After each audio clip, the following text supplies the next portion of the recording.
Range, आपको रास्ता खुल गया है बैंक निफ्टी में, और निफ्टी तो आप देख ही रहे। इनफैक्ट डिम्पी कह रहे थे, अमित गुप्ता जी, एफएनओ भी किसी ज़माने में बहुत क्लोजली देखते थे, अब तो खैर पीएमएस आईसीआईसीआई का काफ़ी संभाल रहे हैं। गुप्ता साहब, शुक्रिया ईटीएन स्वदेश पे आने के लिए। सबसे पहले आप ये जो मंथन चल रहा है बहुत सारे ट्रेडर्स के माइंड में कि अच्छी, जितना सोचा था उससे ज़्यादा कमा लिया इतने कम टाइम में, अब प्रॉफिट बुक करना चाहिए या कहीं धीरे धीरे शॉर्ट बिल्डअप की भी आशंकाएं, आप कैसे देखेंगे? सिर्फ व्यू ले रहा हूं मैं आपसे, शॉर्ट टर्म कॉल नहीं ले रहा हूं। अब तो आप फंड मैनेजर हैं, ट्रेडिंग व्यू कैसे लूंगा, बट फिर भी क्योंकि वो डेटा आप अभी भी एनालाइज करते ही होंगे देख के। देखिए, आपने जिस तरह से डेटा की बात की, तो ट्रेडिंग एंगल से अगर आप देखिए, डेरिवेटिव्स का डेटा भी आप देखिए, तो बहुत ज्यादा पुट राइटिंग नहीं हुई थी मार्केट के अंदर। तो अगर ये पुट राइटिंग नहीं हुई है, मैं एक जस्ट आपको एक कॉन्ट्रा व्यू दे रहा हूं कि जब मार्केट में कन्विक्शन लेवल बढ़ जाता है तो लोग आते हैं और ऑप्शंस को राइट करते हैं, पुट ऑप्शंस को राइट करते हैं। 17,000 के लेवल पे एक जमा बड़ा बन गया होता अभी तक बहुत बड़ा, या 17,500 पर आ जाते, तो वो कन्विक्शन अभी भी मिसिंग है। अगर ये पुट राइटिंग उतनी जबरदस्त नहीं हो रही है या अभी होनी स्टार्ट ही हुई है, तो इसका मतलब ये जो मूव है मार्केट का, वो उस समय और कंटिन्यू रह सकता है। तो आई थिंक ये जो स्केप्टिसिज्म है, जो पेसिमिज्म था पिछले 7-8 महीना पहले, ऑप्टिमिज्म था, वो पेसिमिज्म में कन्वर्ट हो गया था। और अभी जब मार्केट निकल रहा है तो आई थिंक काफी लोगों ने अपनी पोजीशंस बंद भी कर दी थी। जब मार्केट 15,000 के आसपास गया था, उन्हें उतना मौका नहीं मिला दोबारा लेने का। तो मेरे ख्याल से अगर आप देखिए तो बहुत बहुत ज्यादा जो सबड्यूड सेक्टर्स थे, एक टेक्नोलॉजी है जिसके अंदर उतना बड़ा रिवर्सल आपको अभी तक देखने को नहीं मिला है। अदरवाइज जैसे आपने देखा मेटल, अभी आप बात कर रहे थे, तो मेटल में एक बड़ा पुलबैक है, तो यहाँ पर लोग काफी पेसिमिस्ट हो गए थे ओवर द पीरियड, तो वहां पर आपको रिवाइवल मिला है। तो आई थिंक गोइंग फॉरवर्ड जो डोमेस्टिक ट्रिगर्स हैं इंडिया में, आई थिंक अगले 6 महीने की मैं बात कर रहा हूँ अब, वो बहुत हावी होने वाले हैं मैक्रो हेडविंड्स के ऊपर, क्योंकि हम अब जा रहे हैं अपने फेस्टिवल सीजन में। आपने पिछले 2 साल से नहीं देखा कि लोगों ने इतना कंज्यूमर डिस्क्रिशनरी का एक्सपेंडिचर किया हो। मेरे ख्याल से वो काफी हिडन एक्सपेंडिचर है जो बाहर आएगा, जिससे काफी सेक्टर्स को फायदा होगा। मानसून अच्छा है, रूरल एरिया के अंदर आपको एक कंजम्पशन मिल सकता है, ग्रोथ जो मिसिंग थी पिछले 1-2 क्वार्टर से। तो आई थिंक ये डोमेस्टिक ट्रिगर्स काफी भारी होंगे मैक्रो हेडविंड्स पे गोइंग फॉरवर्ड। आपने सही कही। इनफैक्ट आज भी अगर आप देखिए बैंक्स चल रहे हैं, आपके मेटल में तो वैल्यू प्रोपोजिशन बहुत स्ट्रांग हो गया था। जिस हिसाब से नंबर्स आए हैं, आज छोड़िए 5 साल का प्राइसिंग, आप देखिए कि इस समय करंट बैलेंस शीट और पीएनएल की स्ट्रेंथ क्या है वर्सेस क्या भाव हो गए थे, तो काफी स्ट्रांग पुलबैक का केस बन रहा था, अभी भी है मेरे हिसाब से। तो 50% तक का डिप, मतलब आप देखिए ना, 4-4 के पी पे आ गए थे स्टॉक, इतनी बड़ी बड़ी बैलेंस शीट है, डेट फ्री हो गई थी। लोगों ने राइट ऑफ कर दिया कि कमोडिटी गिर रहा है इंटरनेशनली, तो Indian commodity stocks right of कर दो। लेकिन ये भूल गए कि वॉल्यूम बढ़ रहा है, प्राइस भले नीचे आ गया हो और वॉल्यूम बढ़ रहा है। लास्ट 4-5 दिन में एक्चुअली मेटल के प्राइसेस बढ़े हैं नीचे से, रिबाउंड आया, तो ये केस बना रहा है मेटल रिबाउंड खेलने का। लेकिन आपने जो बताया, आप डोमेस्टिक ओरिएंटेड सेक्टर्स की बात करें तो सबसे ज़्यादा बड़ा ओवरवेट आपका फंड में किस पे है इस समय, जहां कंफर्ट है आपको, अर्निंग्स का भी, वैल्यूएशन का भी? तो नो डाउट मेरे ख्याल से बैंकिंग और कंज्यूमर डिस्क्रिशनरी, ये 2 सेगमेंट्स मेरे ख्याल से यहाँ से मार्केट के साथ आपको अच्छी रिकवरी देते हुए दिखेंगे।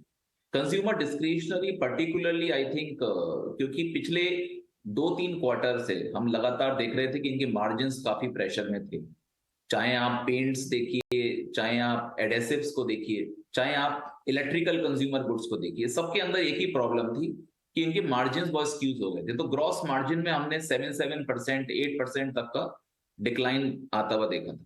नाउ अब डॉलर की पोजीशनिंग चेंज हो रही है, जब से ईसीबी ने इंटरेस्ट रेट्स बढ़ाए हैं, डॉलर थोड़ा रिवर्स हुआ है, तो 109 से 105 आ गया डॉलर इंडेक्स।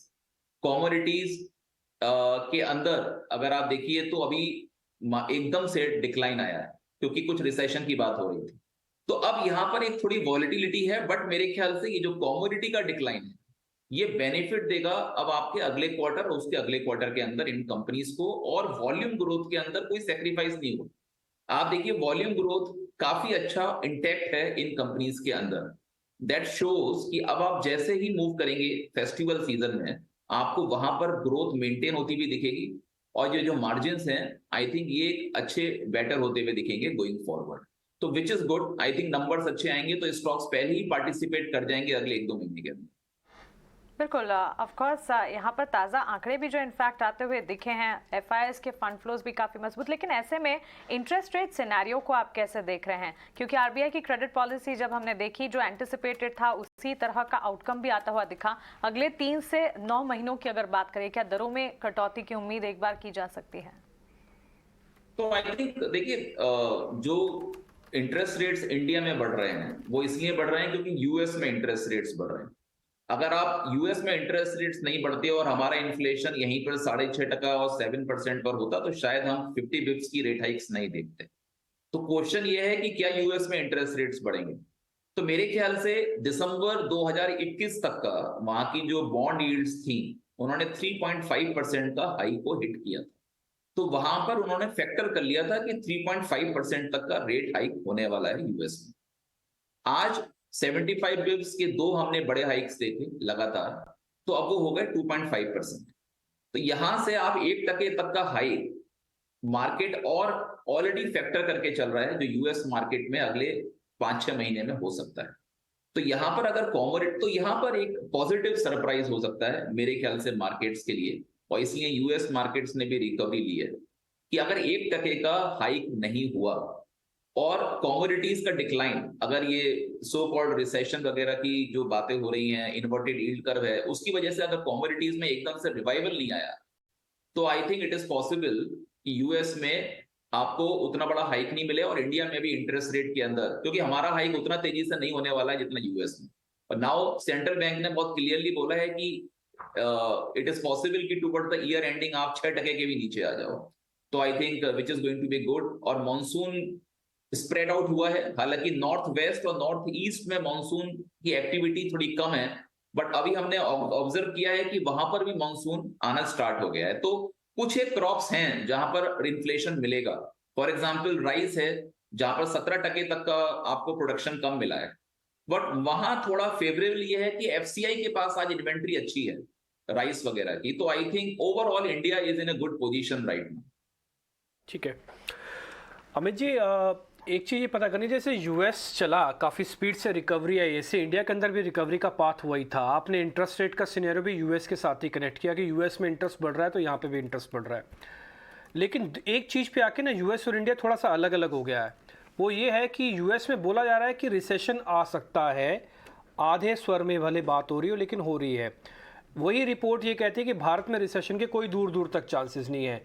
तो हम ये मान के चलेंगे अगले 6 महीने में, मान लीजिए यूएस रुक भी जाता है, नहीं भी चलता, भारत चलता रहेगा, आपके अकॉर्डिंग ये जो फेस्टिवल सीजन आ रहे हैं और बूस्ट करेगा? तो ये डीकपलिंग की बात जो आपने बोली, ये 2008 में भी आई थी, फिर हमने देखा कि डीकपलिंग हुई नहीं। इस बार फिर से डीकपलिंग की बात आई है। जैसे आपने बोला कि डेवलप्ड नेशंस अगर थोड़े रिसेशन में या स्लो डाउन में जाते हैं और इंडिया 7-7.5% से अगर ग्रो करता है तो which is one of the highest, तो इन्फ्लोज इंडिया में आ सकते हैं। तो मेरे ख्याल से कुछ हद तक ये पॉसिबल है। एक तो बहुत बड़ा पॉजिटिव ये हो सकता है कि एमएससीआई के अंदर इंडिया का वेट बढ़ने के और ज्यादा चांसेस है। अगर आप देखिए पिछले अब 1 साल के अंदर 20% गिरा है MSCI emerging market because of Russia and China, और हम लोगों ने उतनी ही रिकवरी दी है। तो ये 35-40% का जो आउट परफॉर्मेंस है ओवर एमएससीआई इमर्जिंग मार्केट, इससे हमारा वेट ऑलरेडी 12% हो चुका है। तो जब एफआईआई के फ्लोस रिवर्ट होंगे तो we will be the beneficiary of that. Some part has started, $1 billion का इन्फ्लो हमने ऑलरेडी देखा है। लेकिन साथ में आप और भी ट्रिगर्स देखिए। आज साउथ कोरिया डेवलप्ड इमर्जिंग से डेवलप्ड की तरफ मूव किया है। अगर आप फुटसी देखिए तो उसने उसको इमर्जिंग से डेवलप्ड वाली बकेट में डाला है। तो यही अगर एमएससीआई करता है, क्योंकि वहां से बहुत बड़ा फ्लो आता है इंडिया में, तो आई थिंक इंडिया का वेट यहां से फिर बढ़ने के सिनेरियो है। और दूसरा, अगर एचडीएफसी बैंक का मर्जर जो एक एक करके अप्रूवल्स आ रहे हैं, तो उसके बाद उसका भी इंक्लूजन एमएससीआई में होगा और वहां से भी फ्रेश इनफ्लोज आएंगे और उसका वेट निफ्टी में ज्यादा होने वाला है, जहां से निफ्टी को सपोर्ट मिलेगा। और मेरे ख्याल से एक चीज जो अभी चल रही है वो ये कि क्या 100% एफडीआई हो सकता है बैंकिंग में। बैंकिंग आज निफ्टी के अंदर बहुत बड़ा वेट है, जिस दिन भी इस तरीके की खबर आएगी या इम्प्लीमेंटेशन होगा, आई थिंक निफ्टी के अंदर एक बड़ा रिवाइवल आएगा और फॉरेन फ्लोज की वजह से। राइट अमित, बहुत बहुत शुक्रिया आज हमसे बात करने के लिए, मज़ा आ गया, क्योंकि आप एक डेटा बैक्ड ट्रेडर व्यू भी कहीं ना कहीं रिफ्लेक्ट होता है, हालांकि अब आपका ओरिएंटेशन ज़्यादा पोर्टफोलियो के लेवल का है। बहुत बहुत शानदार बात करने के लिए। आगे आगे आगे चलते हैं, बहुत सारे रिजल्ट्स आ रहे हैं, ग्रासिम की